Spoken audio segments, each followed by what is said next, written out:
Ассалаумағалейкум подписчиктерім, бүгін менен новый промокод шығады. Қандай промокод деп ойласаңыздар, ол стенкаға болады. Ол видеоның шектерінде болады. Қараңыздар. Сіздер айтасыздар, что промокод өтірік деп. Сіздер бір кезде өткізіп жібересіздер. Сондай бір кезде жартысын көрмейсіздер, жартысын көресіздер. Бір кезде компьютерге қарайсыздар да, и сол промокодты жазасыздар да, и ол шын болмайды. Мен кішігірім конкурс жасайын деп жатырмын. Қандай конкурс деп ойласаңыздар, ол 200 алмазға болады.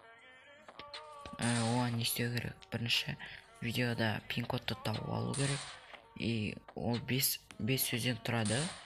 И сіздер оны комментарияға жазып, мен қатысам деп, и 5 сөздің сіздер 5 сөзден тұратын сөздер жазуыңыз керек, который видеода болады.